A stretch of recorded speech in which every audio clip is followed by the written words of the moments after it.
여러분, 혹시 누군가에게 존재 자체를 부정당해 본 적 있으신가요? 평생을 바쳐 쌓아온 모든 것이 한순간에 아무것도 아닌 것 같은 꿔다 놓은 보리자루 같이 취급받는 기분. 저는 그 지옥을 매일 살았습니다. 한때는 존경받는 이사였던 제가 지금은 며느리에게 밥이나 하는 늙은이 취급을 받으며 살아갑니다. 이 이야기는 그렇게 숨죽여 살던 제가 어떻게 다시 세상 앞에 우뚝 서게 되었는지, 그리고 그 과정에서 어떤 엄청난 진실들이 드러나는지에 대한 기록입니다. 이 이야기가 궁금하시다면 지금 바로 구독 버튼을 누르고 좋아요로 응원해 주세요. 여러분의 관심이 제가 이 드라마를 끝까지 쓸 수 있는 힘이 됩니다. 쨍한 아침 햇살이 거실 창을 비집고 들어왔습니다. 며느리 선영은 식탁에 앉아 신문을 펼치고 있었고, 아들 민수는 이미 출근한 듯 인기척이 없었습니다. 저는 부엌에서 된장찌개가 바닥에 눌어붙지 않도록 저어대고 있었습니다. 냄비 속에서 보글거리는 소리만이 이른 아침의 정적을 깨고 있었죠. 제 등 뒤로 느껴지는 서늘한 시선에 저도 모르게 어깨가 움츠러들었습니다. 며느리였죠. 그녀는 제가 이 집안의 공기나 다름없는 존재라고 여기는 듯 했습니다. 어머님, 찌개는 그냥 데우기만 하면 되는 건데 뭘 그렇게 공들이세요? 요즘 누가 그렇게 요리를 한다고. 그래도 아들, 녀석이라 손주가 먹을 건데 따뜻하게 새로 끓이는 게 낫지 않겠냐? 어휴, 내내 어머님 정성이 대단하시죠? 그래서 저희 아버님은 어머님 정성에 매일 아침 병원 가셨나 봐요? 그녀의 말은 비수처럼 제 심장을 꿰뚫었습니다. 몇 년 전 남편이 갑작스럽게 세상을 떠난 후부터 며느리의 냉대는 더욱 심해졌습니다. 남편이라도 살아있었으면 저런 말은 못 들었을 텐데 하는 생각에 목을때가 뜨거워졌지만 애써 참았습니다. 며느리의 날선 말을 듣는 건 이제 익숙한 일상이 되어버렸으니까요. 잊으려 애썼던 지난날의 기억들이 파도처럼 밀려왔습니다. 20살의 저는 당당하게 의과대학 합격 통지서를 들고 세상의 모든 빛을 받는 듯 했죠. 수많은 환자의 생명을 살리고 가족들의 존경을 받던 시절. 그러나 지금의 저는 그저 밥이나 하고 빨래나 하는 늙은이 취급을 받을 뿐이었습니다. 손자 준서가 칭얼거리며 방에서 나왔습니다. 퉁퉁 부은 눈으로 저를 보자마자 달려와 다리에 매달렸죠. 조그만 손으로 제 앞치마 자락을 꼭 쥐는 준서의 온기에 저는 잠시나마 숨통이 트이는 듯 했습니다. 그 작은 온기만이 제가 이 집에서 버틸 수 있는 유일한 이유였죠. 하지만 며느리는 그런 준서에게도 차가웠습니다. 준서야, 일어났으면 세수부터 해야지. 할머니한테 자꾸 지지하게 들러붙지 말라고 했잖아. 엄마, 괜찮다. 준서야, 할머니한테 와도 괜찮아. 며느리는 콧방귀를 뀌며 다시 신문으로 시선을 돌렸습니다. 그 시선은 당신은 아무것도 아니다라고 말하는 듯 했습니다. 제 마음속 깊은 곳, 굳게 잠겨있던 낡은 진료 가방이 떠올랐습니다. 먼지 쌓인 그 가방 안에는 의사 이순영의 흔적들이 고스란히 담겨 있었죠. 하지만 그건 이미 너무 오래전 일입니다. 지금의 저에게는 아무런 의미도 없는 과거일 뿐. 식탁에 김이 모락모락 나는 된장찌개를 내려놓았습니다. 며느리는 숟가락을 들었지만 제 눈은 온통 준서에게 가 있었습니다. 준서는 며칠 전부터 기침이 잦았고 얼굴에 열꽃까지 피어 있었습니다. 병원에 데려가 봐야 하는 거 아니냐고 몇 번이나 말했지만 며느리는 괜찮아요. 감기겠죠. 라며 대수롭지 않게 넘겼습니다. 이러다 더 큰 병으로 번지면 어쩌나? 하는 불안감이 제 가슴을 옥죄었습니다. 며느리의 무관심 속에 준서의 작은 기침 소리가 유난히 크게 들리는 듯 했습니다. 어머님, 준서 일찍 씻기고 밥 먹이고 재워주세요. 제가 회사 일 때문에 늦을 것 같아서요. 아하, 알겠다. 며느리는 제 대답을 듣는 둥 마는 둥 하며 자리에서 일어났습니다. 식탁 위에는 제가 정성껏 끓인 찌개와 반찬들이 그대로 남아 있었죠. 마치 제 존재처럼 아무도 거들떠보지 않는 듯 했습니다.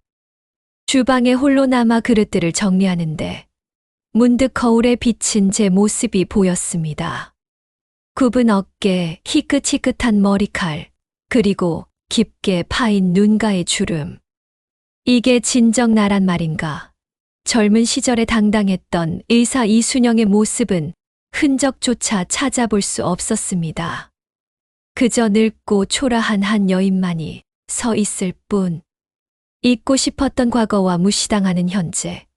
그 간극 속에서 저는 위태롭게 서 있었습니다. 저녁 하늘이 붉게 물들기 시작했습니다. 하지만 제 마음속은 여전히 잿빛이었죠. 오늘 밤도 내일 아침도 이 차가운 그림자 속에서 저는 홀로 서 있어야 할까요? 제 삶에 다시 햇살이 비출 날은 올까요? 그날 저녁 식탁에는 차갑게 식은 찌개만이 덩그러니 놓여 있었습니다. 저는 부엌에서 다시 찌개를 데우고 있었죠. 그때 퇴근한 아들 민수 들어오며 저를 보더니 말을 건넸습니다. 어머니, 벌써 저녁 다 드신 거 아니었어요? 식탁에서 저녁을 준비하는 나를 보며 눈살을 찌푸렸습니다.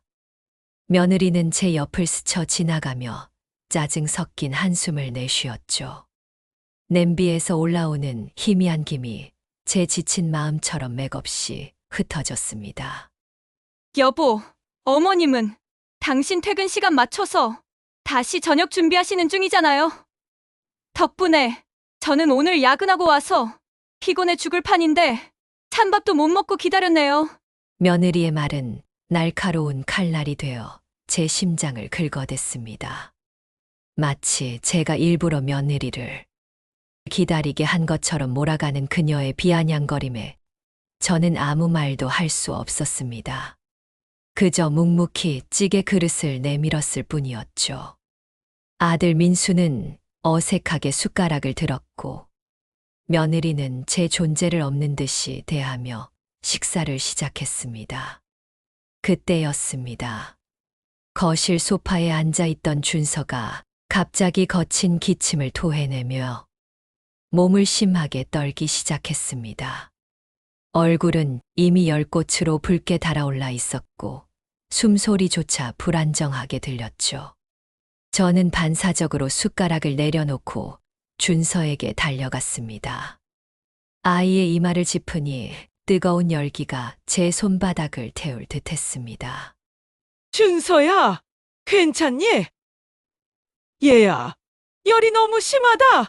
어머님, 준서. 그냥 감기라니까요. 호들갑 떨지 마세요. 병원 갈 정도 아니에요. 아니야. 이건 그냥 감기가 아니야.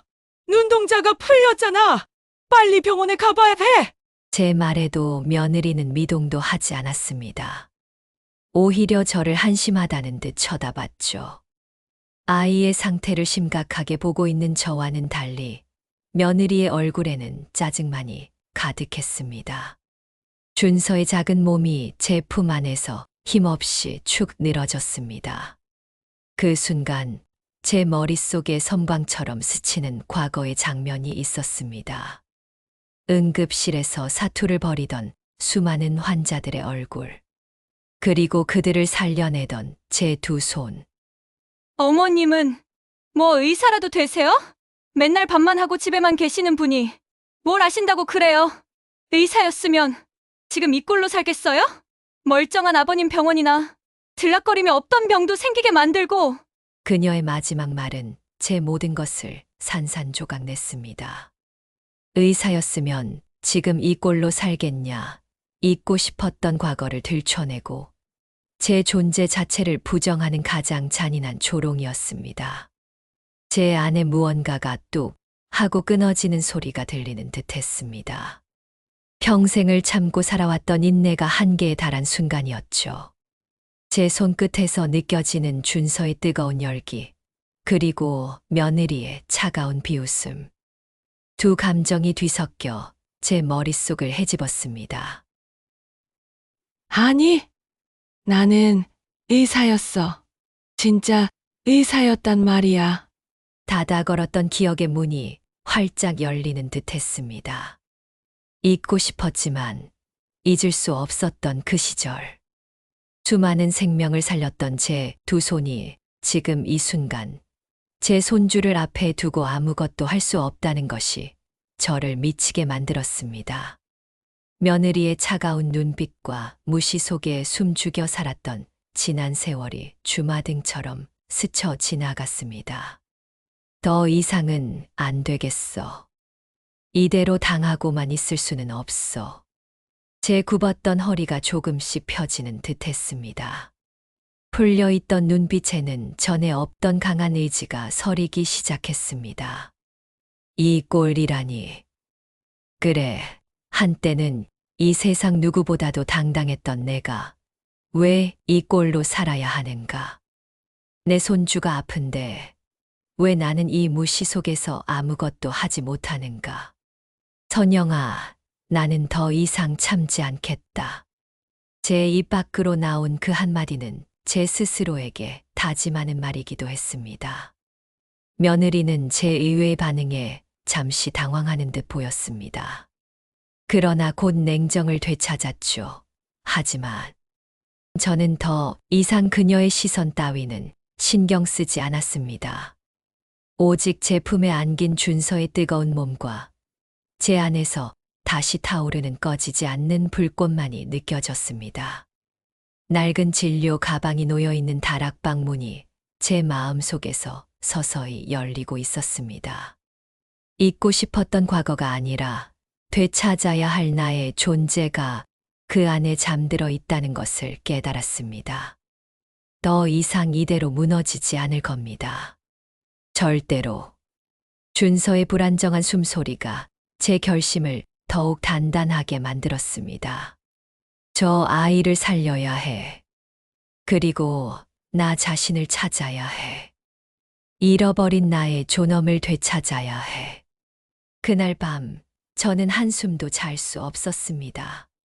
제 품에 안겨 가쁜 숨을 몰아쉬던 준서의 작은 몸, 그리고 그를 바라보던 며느리의 싸늘한 눈빛이 번갈아 제 눈앞을 아른거렸습니다.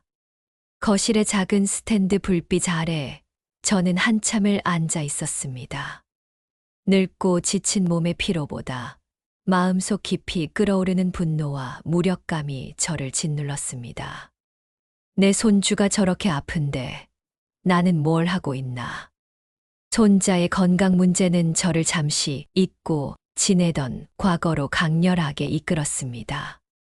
지난주 준서가 병원에서 받아온 진단서를 몰래 들여다보았습니다. 전문 용어가 가득했지만 제 눈에는 아이의 면역 체계가 심각하게 불안정하다는 핵심이 또렷이 보였습니다. 병원에서는 원인 불명이라는 말만 되풀이하며 그저 증상 완화 약만 처방하고 있었죠. 약봉투를 든 며느리는 그게 최선이라고 했지만 제 의사로서의 직감은 끊임없이 경고음을 울렸습니다. 아니야, 뭔가 더 있을 텐데 이렇게 지켜보고만 있을 수는 없어. 다음 날 아침 저는 평소보다 일찍 일어났습니다. 며느리와 아들이 출근하고 준서를 어린이집에 데려다 준 후 저는 굳게 닫혀있던 다락방 문을 열었습니다. 삐걱거리는 소리와 함께 퀴퀴한 먼지 냄새가 코를 찔렀습니다. 수십 년간 제 삶의 무게만큼이나 쌓여있던 먼지를 헤치고 저희 오랜 친구를 찾았습니다. 낡은 진료 가방, 손때 묻은 가죽은 세월의 흔적을 고스란히 담고 있었지만 제 손에 닿는 순간 잊었던 온기가 느껴졌습니다. 가방을 열자 오래된 의학 서적들, 빛바랜 청진기, 그리고 닳아버린 만년필이 모습을 드러냈습니다. 그 모든 것이 저의 찬란했던 과거를 증언하고 있었죠. 잊었다고 생각했던 의학 지식들이 물밀듯이 밀려 들어왔습니다. 며느리가 밥이나 하는 늙은이라 비웃었지만 제 머릿속의 지식과 손끝의 감각은 여전히 살아 있었습니다. 병원만 믿을 수 없어. 내 손으로 준서를 돌봐야 해. 그날부터 저는 달라졌습니다. 밤늦게까지 낡은 의학 서적을 뒤적이며 준서의 증상과 일치하는 희귀 질병 사례들을 찾아보았습니다. 잠들기 전에는 준서의 방에 몰래 들어가 아이의 숨소리를 듣고 맥박을 확인했습니다.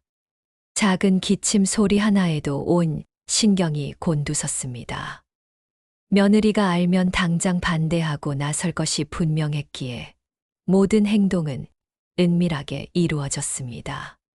제 가슴 속에는 손자를 향한 애틋한 사랑과 함께 잃어버린 의사로서의 자존심을 되찾으려는 뜨거운 열망이 타올랐습니다. 가장 먼저 시작한 것은 준서의 식단 조절이었습니다. 며느리가 주는 인스턴트 식품들을 줄이고 면역력 강화에 좋은 식재료들로 직접 요리하기 시작했습니다. 며느리는 처음에는 의아한 눈빛을 보냈지만 제가 준서가 입맛이 없다기에 좋아하는 채소로 끓여봤다고 둘러대자 더 이상 묻지 않았습니다. 아이에게 필요한 영양분을 꼼꼼히 계산하고 매일매일 준서의 컨디션을 기록했습니다. 작은 노트에 아이의 미세한 변화까지 적어 내려가는 제 손은 과거의 어떤 수술보다도 신중했습니다. 제 작은 방 한편에는 낡은 지구본이 놓여 있었습니다. 젊은 시절 의사로서 세계 곳곳을 누비며 봉사활동을 하겠다는 꿈을 꾸었던 제 모습이 그 안에 겹쳐 보였습니다. 하지만 현실은 초라한 노인의 방이었죠. 이대로 잊혀질 수는 없어.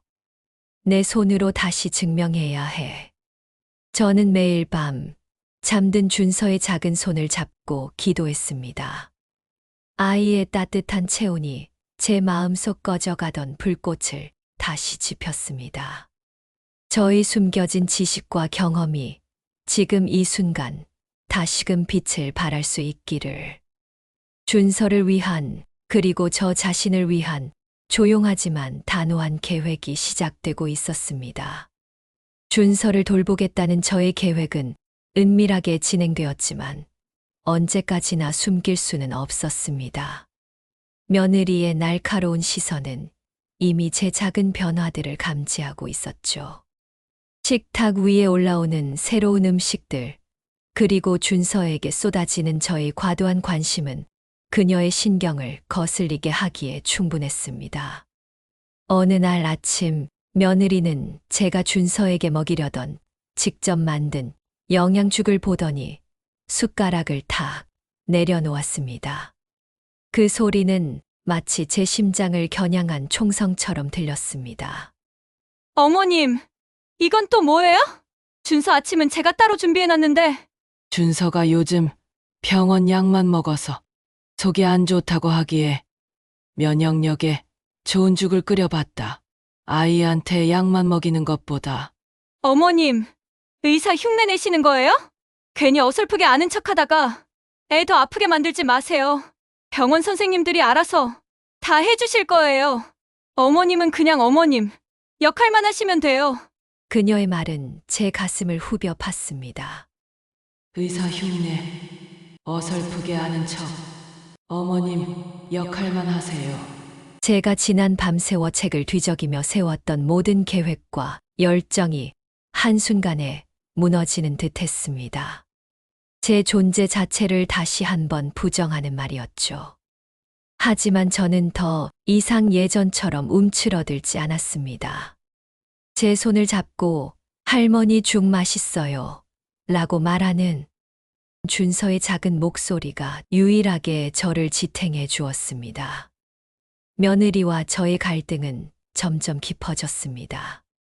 제가 준서의 방에서 아이의 체온을 재거나 약을 확인하는 모습만 보여도 그녀는 저를 매섭게 노려봤습니다. 급기야 그녀는 준서의 병원 진료 기록을 저에게서 숨기기 시작했습니다. 제가 어떤 질문을 해도 어머님은 신경 끄세요 라는 싸늘한 대답만이 돌아왔죠. 집안의 공기는 차갑게 얼어붙었고 저는 아들 민수와 사이에 있어서 어쩔 줄 몰라 하며 눈치만 살폈습니다. 가장 견디기 힘든 것은 준서의 상태가 점점 나빠지고 있다는 사실이었습니다. 밤에는 기침이 더욱 심해져 잠을 이루지 못하고 낮에는 기운 없이 축 처져 있었습니다. 병원에서는 여전히 경과를 지켜보자는 말만 되풀이할 뿐 차도는 없었죠. 며느리는 자신의 방식이 옳다고 굳게 믿으며 제가 준서에게 가까이 가는 것조차 못마땅하게 여겼습니다. 내가 틀린 걸까? 내가 괜히 나서는 걸까? 며느리의 비난과 준서의 악화되는 상태는 저를 다시금 혼란에 빠뜨렸습니다. 오랫동안 잊고 지냈던 의사로서의 감각이 다시 살아난 것은 분명했지만 과연 제가 이 상황을 감당할 수 있을지 스스로에게 의문을 던지게 만들었습니다. 제 손에 쥐어진 낡은 청진기는 무겁기만 했습니다. 이대로 포기해야 하는 걸까요? 아니, 포기할 수는 없어. 준서의 작은 얼굴이 제 눈앞에 아른거렸습니다. 며느리가 비난하든 말든 저는 제 손주를 살려야 했습니다. 갈등은 깊어졌지만 제 안의 불씨는 꺼지지 않았습니다. 이 위기를 어떻게 헤쳐나가야 할까요? 캄캄한 밤, 저는 홀로 준서의 방 앞을 지켰습니다. 아이의 가쁜 숨소리가 제 가슴을 갈기갈기 찢어 놓았습니다. 그날 밤은 유난히 길고 어두웠습니다.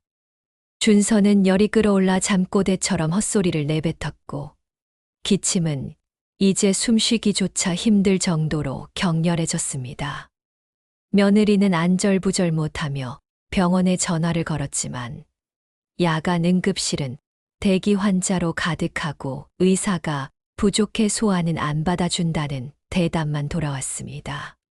정부의 의대 정원 문제로 전공 수련의가 그만두어 이런 난리가 났다는 것이 몸으로 느껴졌습니다. 민수는 당황한 얼굴로 방 안을 서성일 뿐 아무런 도움도 되지 못했습니다. 갑자기 아이의 작은 몸은 경련처럼 떨리기 시작했습니다. 어떡해, 준서야! 준서야! 정신 차려봐! 엄마야, 준서야! 숨 쉬어, 숨 쉬라고!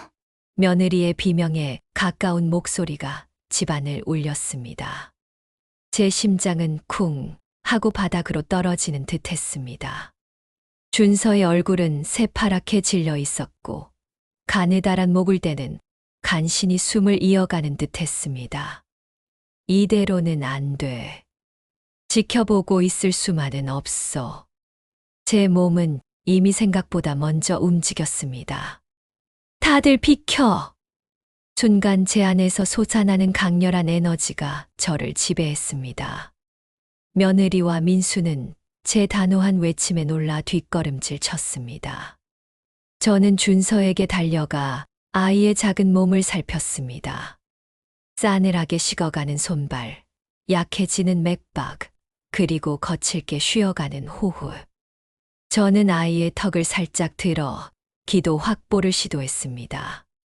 하지만 이미 막히기 시작한 듯 공기 흐름이 원활하지 않았습니다. 직감했습니다. 기도 폐쇄. 그 순간 지난 수십 년간 잊고 지냈던 의사로서의 본능과 지식이 폭풍처럼 머릿속을 스쳐 지나갔습니다. 응급실의 차가운 공기, 섬광처럼 번뜩이던 수술등, 그리고 제 손에 느껴지던 환자의 미세한 떨림. 모든 감각이 되살아났습니다. 시간이 없어. 지금 당장 해야 해. 제 손은 망설임 없이 움직였습니다.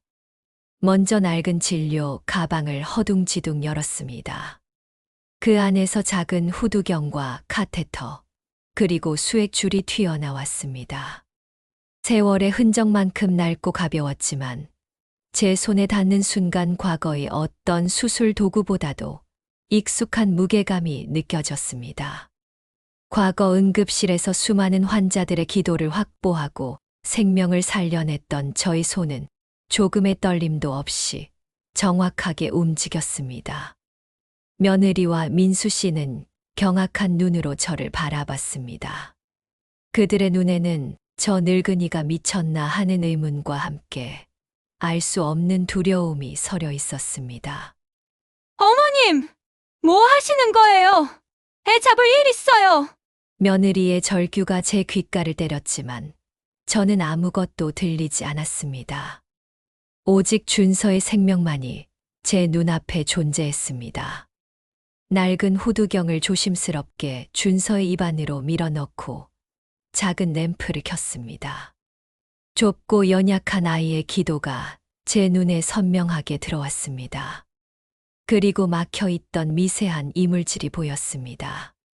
저는 지체 없이 얇은 카테터를 이용해 이물질을 조심스럽게 제거했습니다. 제 손은 마치 젊은 시절의 그것처럼 정교하고 민첩했습니다. 제가 지금 무엇을 하는지 그들은 알 수 없었을 겁니다. 다만 제 눈빛에서 느껴지는 압도적인 확신과 정확한 손놀림에 그들은 입을 다문 채 지켜볼 수밖에 없었습니다. 시간이 멈춘 듯 했습니다. 제 등줄기에는 식은땀이 흘렀지만 정신은 그 어느 때보다 맑았습니다. 마치 젊은 시절 수술대 앞에서 사투를 벌이던 그때처럼 오직 생명만을 살리겠다는 일념으로 가득했습니다. 수십 년 만에 다시 펼쳐 보이는 저의 의료 행위. 제 손끝에서 준서의 작은 몸이 움찔거렸습니다. 그리고 마침내 아이의 입에서 거친 숨과 함께 폐를 찢을 듯한 기침이 터져 나왔습니다. 이내 준서의 얼굴에 조금씩 혈색이 돌기 시작했습니다. 불안정하던 호흡도 점차 안정을 찾아갔죠. 제 손에서 느껴지는 아이의 맥박은 아까보다 훨씬 힘있게 뛰고 있었습니다. 저는 그 자리에 주저앉아 가쁜 숨을 몰아쉬었습니다. 제 머리는 어지러웠지만 제 가슴 속에는 알 수 없는 뜨거운 감격과 함께 잊었던 나를 되찾았다는 희열이 밀려왔습니다. 며느리와 민수는 얼어붙은 듯 그 자리에 서서 준서와 저를 번갈아 바라봤습니다. 그들의 눈에는 경악과 함께 차마 말로 표현할 수 없는 충격과 의문이 가득했습니다. 살았다. 내 손주를 살렸어. 제 눈물이 볼을 타고 흘러내렸습니다. 무시당하며 살았던 세월, 잃어버렸던 나의 가치. 그 모든 것이 준서의 회복과 함께 다시금 빛을 발하는 순간이었습니다. 이 작은 손주가 저를 다시 세상 밖으로 이끌어냈습니다. 준서의 숨소리가 안정을 찾고 희미하게 색을 되찾는 아이의 얼굴을 보며 모두가 안도의 한숨을 내쉬었습니다. 그러나 그 안도는 그리 오래 가지 못했습니다. 구급차가 도착하고 준서는 황급히 병원 응급실로 옮겨졌습니다. 며느리와 아들은 구급대원에게 상황을 설명하느라 정신이 없었죠. 저는 그저 뒤에서 그들을 따라갈 뿐이었습니다. 응급실에 도착하자 준서는 곧바로 처치실로 옮겨졌습니다. 저는 유리창 너머로 아이의 작은 몸이 의료진의 손길 아래 놓이는 모습을 지켜봤습니다. 제 심장은 다시 조여들기 시작했습니다. 이대로 괜찮을까? 내 처치만으로 충분했던 걸까? 며느리는 이미 제 존재를 완전히 잊은 듯 의료진에게만 매달리고 있었습니다. 환자 보호자분들, 다행히 고비는 넘긴 것 같습니다. 기도 폐쇄 증상이 있었는데 응급처치가 잘 되어서 산소 공급이 원활해졌어요. 하지만 아이의 면역력이 워낙 약해서 앞으로가 중요합니다. 의사의 말에 며느리는 주저앉아 통곡했습니다. 아들 민수는 그런 며느리를 부축하며 제 쪽으로 흘끗 시선을 던졌죠. 저는 그 시선에서 고마움보다는 혼란과 부담감을 읽었습니다. 저희 의사로서의 직감은 아직 안심할 때가 아니라고 속삭였습니다.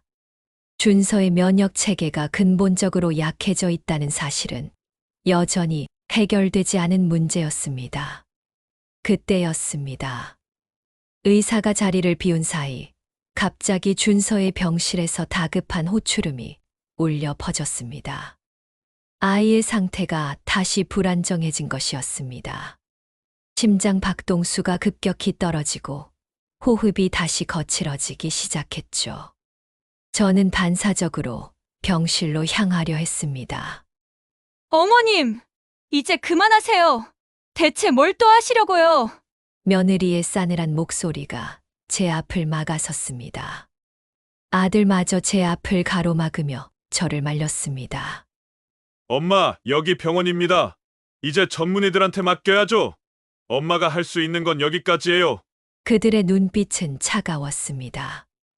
며느리의 얼굴에는 공포와 함께 저를 향한 원망과 불신이 가득했습니다. 마치 제가 준서를 더 위험하게 만들었다는 듯한 표정이었죠. 주위에 있던 다른 보호자들의 시선 또한 저에게 꽂혔습니다. 저 늙은이가 무슨 짓을 하려고 하는 수군거림이 들리는 듯 했습니다. 며느리의 비난과 아들의 만류, 그리고 낯선 이들의 시선 속에서 저는 완전히 고립된 기분이었습니다. 내가 정말 잘못하고 있는 걸까? 내면 깊숙이 묻어두었던 과거의 무게가 다시금 저를 덮쳐왔습니다. 젊은 시절 의사로서의 오만함 때문에 감당하기 힘든 실수를 저질렀던 기억. 그 끔찍한 회한이 마치 먹구름처럼 밀려와 제 앞을 가렸습니다. 그때의 저는 너무나 젊고 미숙했습니다. 과연 지금의 제가 그 실수를 반복하지 않을 수 있을까? 준서의 작은 생명을 걸고 다시 한 번 나설 자격이 있을까? 제 손에 쥐어 있던 낡은 진료, 가방이 억겁의 무게처럼 느껴졌습니다. 며느리의 차가운 시선과 사람들의 수군거림, 그리고 제 안을 잠식하는 과거의 그림자 속에서 저는 절망의 벼랑 끝에 서 있었습니다. 아이의 위급한 상황 속에서 저는 더 이상 나설 수 없었습니다. 오직 의사들만이 준서를 둘러싸고 있었죠. 저는 그 자리에서 얼어붙은 듯 꼼짝할 수 없었습니다. 준서의 병실에서 들려오는 다급한 의료진의 목소리가 제 심장을 찢는 듯 했습니다. 과연 준서는 이 고비를 넘길 수 있을까요? 그리고 저는 이 절망 속에서 다시 일어설 수 있을까요? 모든 것이 끝이라고 느껴지는 순간, 제 마음 속에는 오직 준서를 살려야 한다는 강렬한 외침만이 메아리치고 있었습니다. 하지만 어떻게? 준서의 병실 문이 닫히고 의료진의 다급한 목소리가 밖으로 새어 나왔습니다. 저는 병실 앞 복도에 마치 뿌리가 박힌 나무처럼 서 있었습니다. 며느리와 아들 민수의 차가운 시선, 그리고 이제 그만하라는 말들이 제 귀에 맴돌았습니다. 제 마음속은 찢어지는 듯 아팠지만 몸은 한 발짝도 움직일 수 없었죠. 과거의 실수가 거대한 그림자가 되어 저를 짓눌렀습니다. 내가 다시 나섰다가 혹시라도 준서에게 더 큰 해를 입히면 어쩌지? 그 두려움은 저를 꽁꽁 묶어두었습니다. 시간이 얼마나 흘렀을까요? 복도의 시계 초침 소리가 제 심장 박동처럼 느리게 느껴졌습니다. 온몸에 피가 식어가는 듯한 차가운 절망 속에서 저는 문득 제 손을 내려다보았습니다. 늙고 주름진 손. 하지만 이 손은 불과 몇 시간 전 작은 생명을 붙들었던 손이었습니다. 낡은 진료, 가방 속 청진기가 희미하게 울리는 듯한 착각에 빠졌습니다. 아니야. 그럴 리 없어. 내 손은 그때와는 달라. 그때였습니다. 병실 문이 열리고 한 의사가 굳은 얼굴로 걸어 나왔습니다. 며느리와 아들 민수는 한달음에 달려가 의사를 붙잡았습니다. 저 역시 초조하게 그들을 바라봤습니다. 제 심장은 쿵쾅거렸습니다. 다행히 고비를 넘겼습니다. 심박수가 다시 안정되고 호흡도 정상으로 돌아왔어요. 위급했지만 초기 응급처치가 매우 효과적이었습니다. 특히 기도 확보가 아주 탁월했어요. 아마 조금만 늦었으면 정말 큰일 날 뻔했습니다.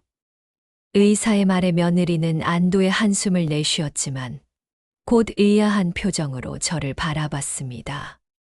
아들 민수도 마찬가지였죠. 사실 아들 민수는 내가 의사였다는 걸 몰라요. 남편과 나만이 아는 비밀이었죠. 나의 과거 실수를 덮기 위해 철저히 숨기고 살아왔으니 초기 응급처치, 기도 확보, 그들의 시선은 곧 저에게로 향했습니다. 저는 그들의 시선을 피하지 않고 왠지 모를 뿌듯함과 함께 복잡한 감정이 뒤섞인 눈빛으로 그들을 마주했습니다. 그런데 누가 이렇게 정확하게 응급처치를 하셨죠? 단순히 배우신 분의 솜씨가 아닙니다. 이건 숙련된 의료인의 손길인데 특히 사용하신 도구들이 마치 오래된 의료 가방에서 나온 것 같던데 혹시 의사는 말을 잇지 못하고 제 손에 들린 낡은 진료 가방을 바라봤습니다. 그 순간 제 심장은 천둥처럼 울렸습니다. 수십 년간 굳게 닫아두었던 비밀이 지금 이 순간 만천하에 드러나는 듯 했습니다. 며느리의 얼굴에서 혼란과 의문이 뒤섞였습니다. 아들의 눈빛 또한 저를 낯설게 바라보고 있었습니다. 의사 선생님, 그게 무슨 말씀이세요? 어머니는 그냥 전업주부신데요. 전업주부요? 이건 보통 주부가 할 수 있는 처치가 아닙니다. 혹시 이순영 여사님이신가요? 제가 알기로 예전에 이 지역 최초의 여성 의사분이 계셨다고 들었는데 성함이 네, 제가 닥터 이순영입니다. 의사의 마지막 말이 제 귓가를 때렸습니다. 이순영 여사님, 닥터 이순영. 저의 이름이 그리고 잃어버렸던 저의 과거가 가장 극적인 순간에 다시 불려 나오는 순간이었습니다. 며느리와 아들 민수는 저를 돌아보았습니다. 그들의 눈빛에는 경악, 충격, 그리고 차마 믿을 수 없다는 듯한 표정이 뒤섞여 있었습니다. 그들은 제가 지난 세월 동안 얼마나 많은 것을 숨기고 살아왔는지, 얼마나 큰 존재였는지를 비로소 깨닫는 듯 했습니다. 어머니가 의사였다고요?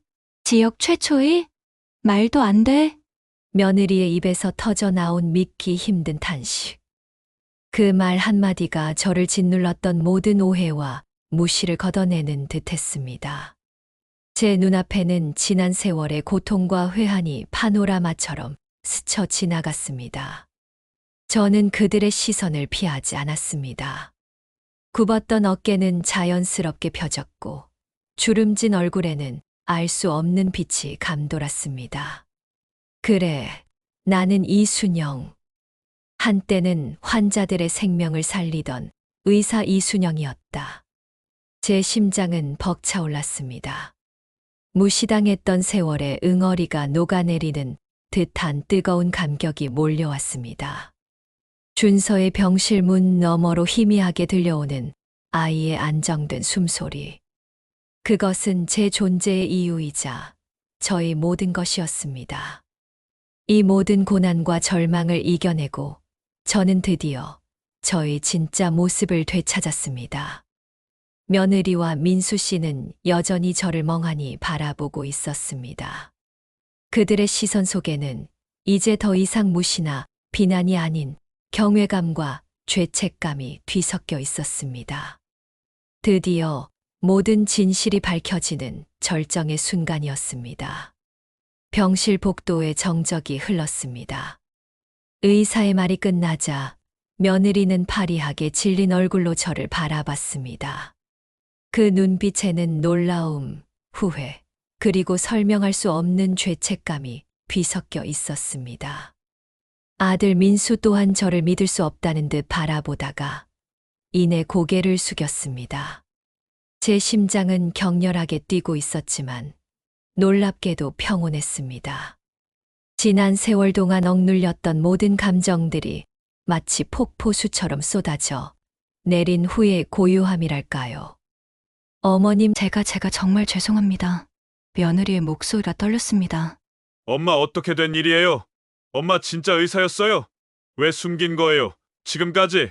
며느리와 아들이 천천히 제 앞으로 다가와 무릎을 꿇었습니다. 제가 젊은 시절 환자의 보호자들 앞에서 받았던 수많은 존경과 감사의 인사들이 주마등처럼 스쳐 지나갔습니다. 하지만 지금의 이 사과는 그 어떤 찬사보다도 저희 마음에 깊이 와닿았습니다. 그녀의 눈에서는 뜨거운 눈물이 쉴 새 없이 흘러내렸습니다. 제가 어머님을 얼마나 큰 분인지 모르고 제가 너무 큰 죄를 지었습니다. 그녀의 울음 섞인 사과가 복도에 울려 퍼졌습니다. 저는 며느리의 어깨에 손을 올렸습니다. 차가웠던 그녀의 어깨가 제 손끝에서 미세하게 떨리고 있었습니다. 제 손을 잡는 그녀의 손길에서 지난날의 차가움은 더 이상 느껴지지 않았습니다. 괜찮다. 선영아, 내 마음을 몰랐던 것도 아니고 다 지난 일이다. 제 목소리 또한 떨렸습니다. 지난 세월의 회한과 상처가 아물어가는 듯한 따뜻한 감각이 저를 감쌌습니다. 그때 병실 문이 다시 열리고 준서가 깨어났다는 소식이 들려왔습니다. 모두가 병실로 향했고 저는 며느리와 함께 준서의 침대 곁으로 다가갔습니다. 준서는 작은 눈을 깜빡이며 저를 보더니 이내 활짝 웃었습니다. 할머니 최고야. 준서 안 아파. 할머니가 호호해줘서 안 아파. 아이의 순수한 웃음소리가 제 마음속 깊이 묻어두었던 모든 응어리를 한순간에 녹여버렸습니다. 할머니 최고야. 이 한마디가 지난 수십 년간의 모든 고통을 치유하는 듯 했습니다. 며느리는 그런 준서를 보며 다시 한번 눈물을 훔쳤습니다. 아들 민수도 제게 다가와 아무 말 없이 제 손을 잡았습니다. 그 따뜻한 온기가 저에게는 그 어떤 말보다도 진심 어린 사과로 느껴졌습니다. 잃어버렸던 가족의 사랑, 그리고 존경. 그 모든 것이 준서의 회복과 함께 제게 돌아왔습니다. 며칠 뒤 저는 다락방에 놓여있던 낡은 진료, 가방을 다시 꺼냈습니다. 하지만 이제는 더 이상 먼지 쌓인 과거의 유물이 아니었습니다. 그 안에는 저의 잃어버린 존재와 존엄이 고스란히 담겨 있었죠. 저는 낡은 청진기를 손에 쥐었습니다. 서늘한 금속의 감촉이 제 심장을 다시 뛰게 했습니다. 며느리는 더 이상 저를 밥이나 하는 늙은이로 취급하지 않았습니다. 오히려 준서의 건강에 대해 저에게 조언을 구하고 따뜻한 눈빛으로 저를 대했습니다. 집안의 분위기는 완전히 달라졌습니다. 제 요리는 어설픈 흉내가 아니라 정성이 되었고, 제 말 한마디는 늙은이의 푸념이 아닌 지혜가 되었습니다. 새롭게 시작된 평화로운 일상 속에서 저는 문득 창밖을 바라보았습니다. 붉게 물든 노을이 제 굽었던 어깨를 따뜻하게 감쌌습니다. 잃어버린 과거에 대한 회한은 이제 더 이상 저를 괴롭히지 않았습니다. 저는 비로소 진정한 평온을 찾았습니다. 나의 인생은 아직 끝나지 않았어. 준서의 작은 손을 잡고 산책을 나서는 제 발걸음은 그 어느 때보다 가볍고 당당했습니다. 이 모든 여정의 끝에서 저는 다시금 이순영이라는 이름의 빛을 되찾았습니다. 시청자 여러분, 저희의 이야기는 여기까지입니다. 숨겨진 영웅의 삶과 권선징악의 통쾌함을 함께 느껴주셔서 진심으로 감사합니다.